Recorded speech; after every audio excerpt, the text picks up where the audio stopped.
If you've been watching the last few videos, you know a lot about this truck. You know what we've done to it, how we took it to FP 5.0. You know, we made it back. Right when we get back, we hit a snowstorm.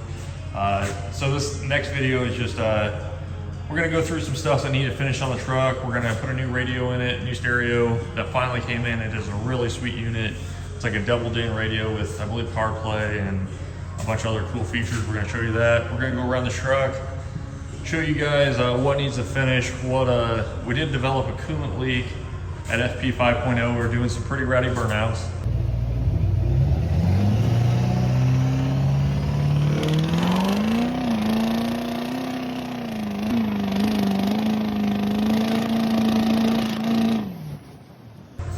And I quit doing them after the coolant leak because Did a burnout? That gets hot.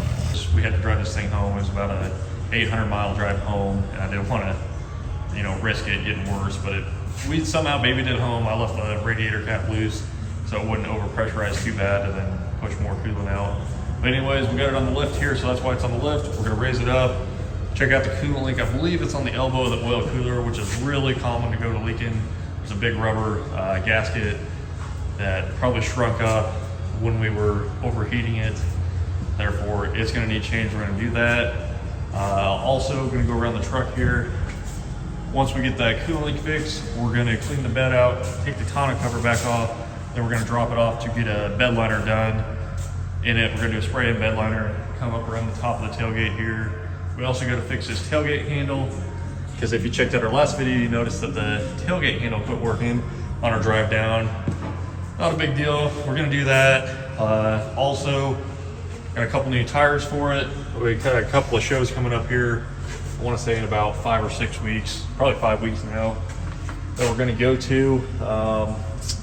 Yeah, so we're gonna get that done. We got some Fox shocks for the front we're gonna throw on it. And then I guess while it's in the air here, we're gonna also do some undercoating on the frame that never got done. I'll show you guys the interior in case you didn't check out the other videos. It's got a high country interior out of a 2018.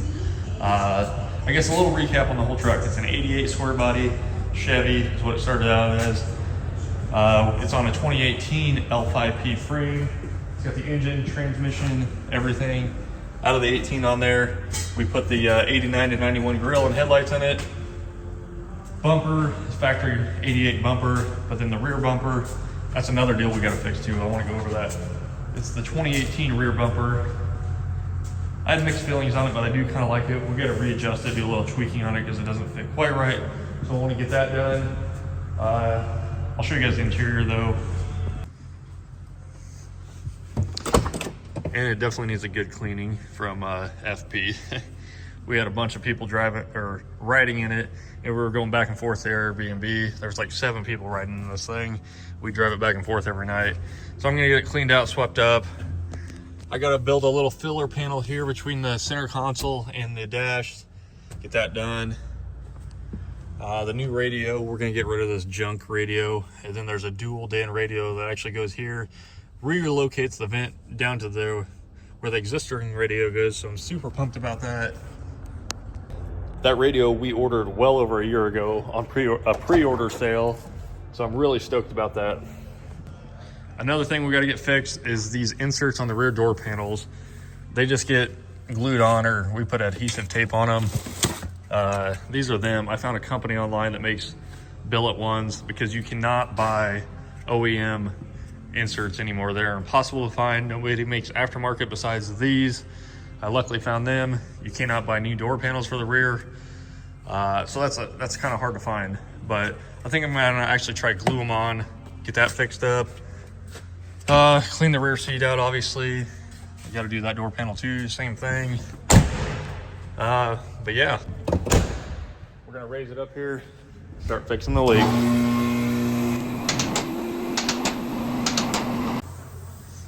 All right, so we got it raised up here. I'm gonna see if I can get the camera zoomed in, or I think it's leaking. Should be right there on that elbow of the oil cooler. And we got this new gasket here, another gasket. This one is the one I'm guessing is leaking. They usually shrink up under high heat or when it gets really cold out, those will shrink up too. So we're gonna drain the coolant out, pull that elbow off, put the new gaskets on, fill it up, and see if it leaks. And I'll be honest, I'm not sure if that's gonna get done today. We've got a ton of other projects going on in the shop, as you can see. So it could be tomorrow, end of the week, but we'll keep you guys updated. All right, so we got the elbow pulled out, coolant's all out. A little bit of a coolant bath was made, but that's typical, whatever. This is the elbow. So you can see a little gasket right there. This is the new one, real nice. And there's a metal gasket on the back side. I'll flip the camera around here. Right in that corner, I'm sure it got hot, expanded, started blowing out right there. New one will be good, new metal gasket. Come under here. Got that oil filter pulled off so we can get to it. And then it just slips right in there. Connects the oil cooler to the adapter plate. This is a real common leak. I mean, it really is. On like, even the older trucks have it, and the older trucks are honestly harder. Like an LML is way harder to change than these L5Ps. So obviously we're gonna get that thrown together. While the truck's on the lift, I do want to show you guys a few things about how we shortened the frame, where we shortened it, and then the cab mounts, because I always have guys asking about that stuff. So right here's your factory location where the frames come together, the front and the rears. We cut it right there. We cut the existing weld, I should say. Then we slid the frame apart, cut 3.25 inches out, slid the frame back together, and then we welded it in the factory location. We cut the existing factory cab mounts off the 2018. You can still see right there, I need to get all this cleaned up, but that'll be for a later time when we do a full frame off. For the rear cab mounts, we got these brackets made here, and it goes up and bolts into your factory location. Same with the middle, sits right on the frame there. It's pretty nice. And then for the front, we had these little brackets made that weld onto the frame. And then it's kind of interesting because you can see right there, yes, these welds right here suck. I did them. I'm not gonna, you know, they look like crap. Whatever, I need to grind them up, and that'll be when the cab comes off for the frame off. But anyways, they're there because the factory cab mount was right here, and we notched into it so that the cab would set down lower onto the frame. So it's got, and then actually these cab mounts bushings are from a 90s Chevy. We ordered them. The box is pretty simple. It just, we made some mounts for it and then mounted it into the floor supports for the bed. Real simple like. Fun fact, this frame was actually bent in the rear. I had to have a frame shop take the twist out of it. It was twisted about 2 inches. The left side, I believe, set higher than the right side. So they got that fixed up. Not a big deal. You know, if you got a frame machine, real easy to straighten that out. All right, so now that we've got that coolant leak fixed, our next step on this project is to get the spray and bed liner put in. We did not have enough time before we left for FP to get that done. So we pulled our tonneau cover off, got it cleaned out, and we're gonna run it over to a shop that's about 30 minutes from here, and they are gonna do the spray and bed liner for us. And that'll be really nice to get that done. Then we'll throw the tonneau cover back on.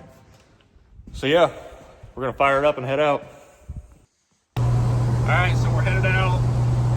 I forgot to bring my mic, so it might be kind of loud because these stupid wing windows still leak some air. But anyways, we're headed to Pella, Iowa.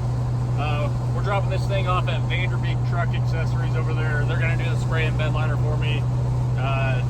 You know, they're great people. I know quite a few different shops that do the spray and bed liner, so I'm not picking one over the other. You know, I think they all do a great job, but you know, Vanderbeeks are close to me, and I've done some work for them guys or whatever. We traded some stuff back and forth, I guess. So yeah, we're headed over to Vanderbeek's, gonna drop this off. They're gonna do the spray and bed liner. I do want to flip the camera around and show you guys a couple other things that we're gonna fix on this truck that annoy the crap out of me. One of them is this check engine light, the Dakota digital gauges. I don't know if it's not hooked up right or what, but the check engine light comes on every once in a while. Secondly, whenever I hit my brakes, both the turn signals come on. So that's kind of annoying. Nothing too crazy, you know. Just kind of bothers me. And then also, that stupid strap broke. Chinese aftermarket crap. not very sturdy, so got to fix that. Oh, and then lastly, for whatever reason, the CTS3 monitor doesn't seem to work correctly because we're running a Y splitter harness with the Dakota digital gauges, so I think it's getting like some interference with the CAN bus system on this truck. But yeah, I'll get you guys some clips once we pick the truck up and whatnot of the bed liner. Then we're gonna put the tonneau cover on, and then I gotta drop it back off at the paint shop, and he's gonna do the buffing on the paint and stuff and make this thing 10 out of 10. You know, it did look 10 out of 10 before we left, and we started doing burnouts and whatnot, and he wants to put a final polish job on it now that the paint is most likely fully cured or pretty close to it, I guess. I don't know. I'm not a paint guy, so don't take my word on that. That's just what he kind of told me. So yeah, stay tuned. All right, so we're almost here. Vanderbeeks. I'm gonna flip the camera around so you guys can see it. It's actually gonna work out great because there's a Great Clips right across the street, and I actually need a haircut, as you can tell. So I'm gonna grab a haircut too tonight.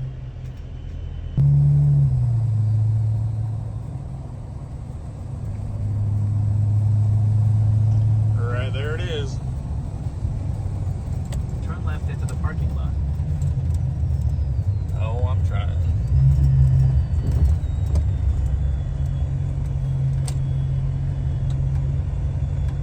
I honestly have never even been over here, so we're gonna check it out. All right, so when we dropped that truck off, I just realized I never got any footage inside their shop. So long story short is they just called, they got the truck done. We're gonna head over and pick it up. This time, I promise I'll get some footage inside the shop so you guys can see it. But anyways, we're gonna head over there, hop in the truck, and then go get this thing picked up. Once we're filled up, we're just gonna head down the road, pick up the square body. I'll do a little filming right there, and then we will check out the bed liner, get it back to the shop, and start on the other stuff. In case you were wondering, yes, those are 38-inch tires on stock wheels. On a stock height, well, it's not stock height, I guess. It's got a big leveling kit on it, but no lift kit. 38, they're 15.5 wide tires, stock wheels. Everyone said, you know, can't get them mounted up, but we did. Kind of like the looks of it, but we'll be putting something different on, but I just want to show you guys that quick. Dubai, there she is. All right, we made it back here to Vanderbeeks. We're gonna go inside. I'll get a couple little shots of inside their shop here, then we'll show you guys the bed liner.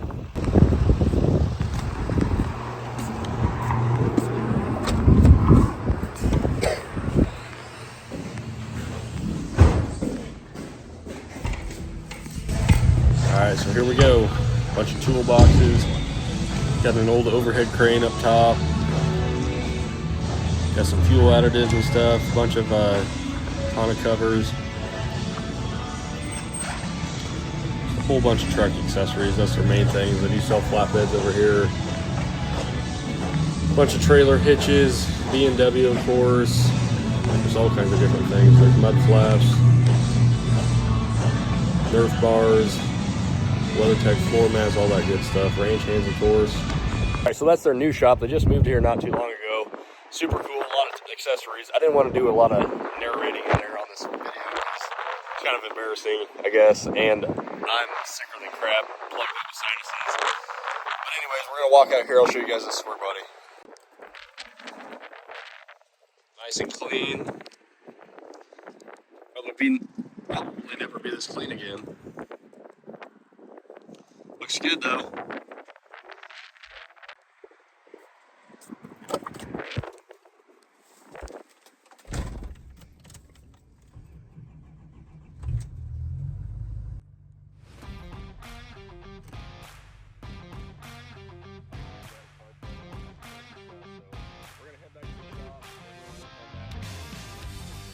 All right, so we got the truck back in the shop here at our house. Looks good. This is that new radio we were talking about. It's still boxed up. We haven't got it out. This week did not go as planned. We really haven't had time to even mess with the radio, and this video is a little bit longer than I anticipated it to be. I think we're actually just going to make a completely different video next week when we go to install that radio. It'll be pretty in-depth, along with a few other things we're going to do to this truck. So with that being said, I appreciate everybody, watching the videos. You know, I don't want to make these videos too long and make it boring. So that's going to wrap up this week's video. We'll have another one out next week, hopefully. So don't forget to like and subscribe.